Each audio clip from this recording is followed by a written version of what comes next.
കുറച്ച് ദിവസങ്ങൾ കൂടി ഉള്ളൂ ഇനിയും റമദാൻ മാസം തുടങ്ങാൻ പോകും. അപ്പൊ ഒരു റമദാൻ ഫുഡ് സീരീസ് പിടിച്ചാലെന്നുള്ള ഒരു പ്ലാനിലാണ് ഈ പ്രാവശ്യം ഉള്ളത്. അപ്പൊ അഫോർഡബിൾ ആയിട്ടുള്ള ഇഫ്താറിന്റെ ഓപ്ഷൻസ് കണ്ടാൽ പോസ്റ്റ് ചെയ്യണമെന്ന് ആഗ്രഹമുണ്ട്. ഇഫ്താർ മീൽസ് 11 ദിർഹം മുതലാണ് സ്റ്റാർട്ടിംഗ് ഉള്ളത്. സോ അതിന് എക്സ്പ്ലോർ ചെയ്യാനുള്ള പ്ലാനില്ല. പിന്നെ 2-3 ഐറ്റംസ് അവർ പുതിയത് ഇൻട്രൊഡ്യൂസ് ചെയ്തിട്ടുണ്ട് റമദാൻ പ്രമാണിച്ച്. So let's explore few item.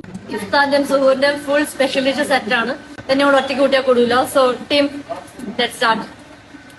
നാടകത്തിന്റെ പേര് ഫുഡ് അടി. ഇതെല്ലാം എപ്പം കിട്ടാൻ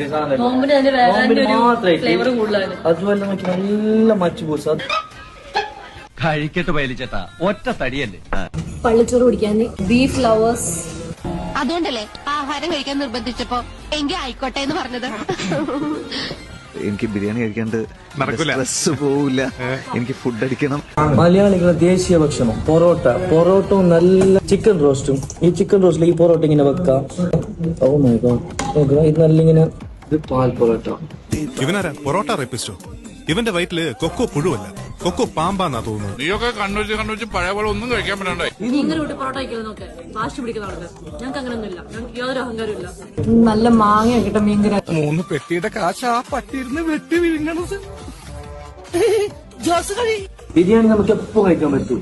ഈ മച്ചുപൂത്തില്ലെങ്കിൽ നോമ്പെല്ലാം നമുക്ക് നേരെ തിന്നണമെങ്കിൽ നോക്കാൻ. മുട്ട ബജ്ജി ഇതെല്ലാം സുഹൃത്തിന്റെ ഐറ്റംസ് സമയമില്ലേ. പെണ്ണാണോ വന്നിരിക്കുന്ന ശരിക്കും. നല്ല ജ്യൂസ് ഇട്ടാ. അപ്പൊ റംദാൻ സീരീസിന്റെ ഫസ്റ്റ് സ്റ്റോപ്പ് ആയിരുന്നത്.